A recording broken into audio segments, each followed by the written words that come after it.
और SIFC के through Pakistan की इकोनॉमी को स्टेबल करने की बड़ी ज़बरदस्त कोशिशें की जा रही हैं और इसी सिलसिले में फ़ॉरेन इन्वेस्टर्स के लिए भी एक बड़ा ज़बरदस्त कदम उठाया गया और एक ऐसा वीज़ा मुतारफ़ करवा दिया गया जो कि सिर्फ 24 घंटे में तमाम इंतज़ामात कर देगा और सफरी इजाज़तनामे जारी हो सकेंगे और इसकी मुद्दत भी 6 माह से 5 साल के लिए होगी। ये बैनुल-अक़वामी सरमायाकारों की सहूलत के लिए बहुत ही बेहतर और अहसन कदम है। अब इसके क्या असरात मुरत्तब होंगे इस पर भी हम गुफ्तगू करेंगे इस सेगमेंट में, जबकि IMF की जानिब से एक तरदीद भी सामने आई है और ये कहा गया है कि इनकम टैक्स बढ़ाने से मुतालिक IMF ने कोई डायरेक्शन जारी नहीं की है और पेट्रोलियम लेवी को भी बढ़ाने से मुतालिक IMF की जानिब से कोई हिदायत सामने नहीं आई हैं। IMF के रिप्रेजेंटेटिव की जानिब से ये बात बिल्कुल वाज़ेह कर दी गई है। तो दोनों बड़े अहम मामलात हैं जो कि पाकिस्तान की मईशत पर अपने असरात मुरत्तब कर सकते हैं।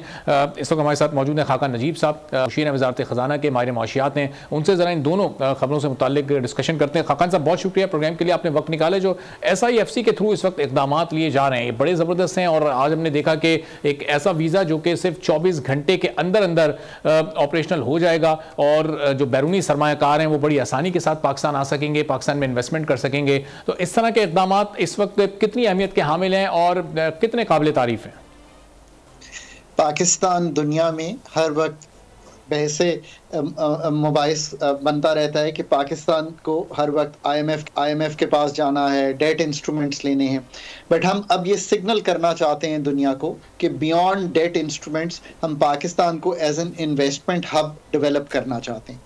और बात ये इसलिए ज़रूरी है कि पाकिस्तान के अलावा एशिया के जितने ममालिक तरक्की पिछले कई दिहाइयों में करके हमारे सामने आए हैं उनमें एक चीज़ कॉमन है कि उनका जो इन्वेस्टमेंट टू GDP था वो 25 से 35% था। लास्ट ईयर जो हमने क्लोज किया, पाकिस्तान का इन्वेस्टमेंट टू GDP 13.7% पे था।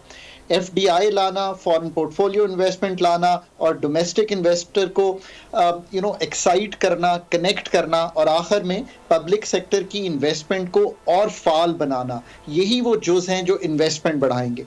पाकिस्तान सिग्नल किस तरह कर सकता है to welcome the foreign investors कि आप वीज़े की जो जुजियात हैं उनको आसान बनाइए, उनको तेज़ कीजिए, उनको वन विंडो ऑपरेशन पर लाइए। अभी मैं देख रहा था कि 5-6 मुल्कों ने मिलकर एक वीज़ा बना दिया है मिडल ईस्ट में। सो आपने भी उन दुनिया के साथ साथ चलना है। SIFC is signalling to the world कि हम सीरियस हैं टू गेट इन्वेस्टमेंट इन मादनियात।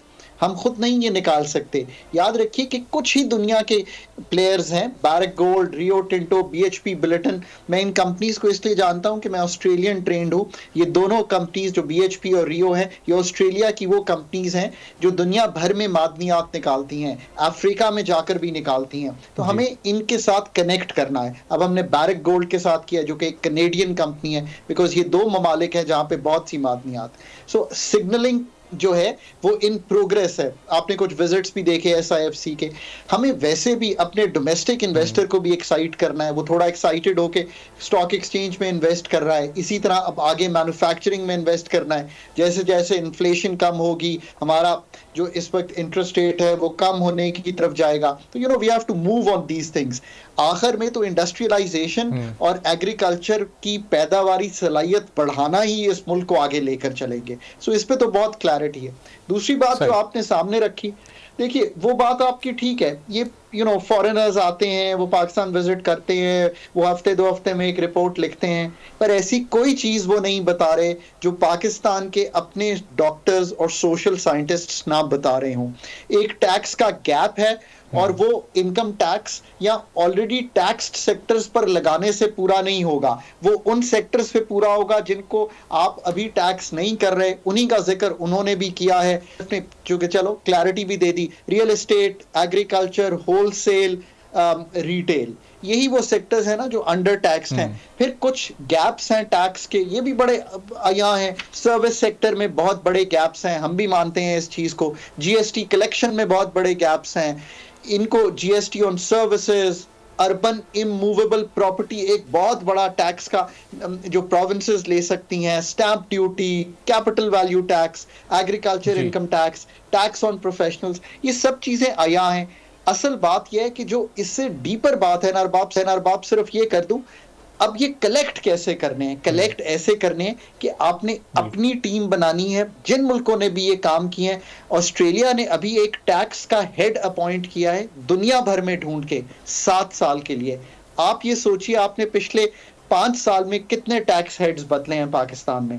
हर एक को आपको लाना पड़ेगा, ऐसे लोगों को, उनके साथ हमारी पार्लियामान को, हमारी कैबिनेट को बैठकर तय करना पड़ेगा कि टैक्स के निज़ाम में क्या तरामीम होंगी, क्या रिफॉर्म होंगे, पॉलिसी और एडमिनिस्ट्रेशन कैसे ठीक होगी, और अगले 5 साल में डिफाइन करना पड़ेगा कि पाकिस्तान का tax to GDP ratio broadened जो है वो कैसे आ गया। तो खाकान साहब, इसके लिए क्या हमें जो हमारे लोकल थिंक टैंक्स हैं उन्हीं पर भरोसा करना पड़ेगा, या हमें किसी फॉरेन एक्सपर्ट को बुलाना पड़ेगा? क्योंकि हमारी गवर्नमेंट की तरजीह जो होती है वो कलेक्शन को तो बढ़ाने पर जोर देते हैं, लेकिन वो जो नेट होता है उसके सर्किल को वो नहीं बढ़ा रहे। और शायद IMF की भी डिमांड यही होती है कि आप अपने नेट को बढ़ाएं तो कलेक्शन ऑटोमेटिकली बढ़ जाएगी, लेकिन यहाँ पर जो लोग पहले से टैक्स पेयर्स हैं उन्हीं पर जोर ज्यादा होता है, उन्हीं पर बोझ ज्यादा होता है, बजाय इसके कि कलेक्शन वो नेट को और सर्किल को बढ़ाया जाए।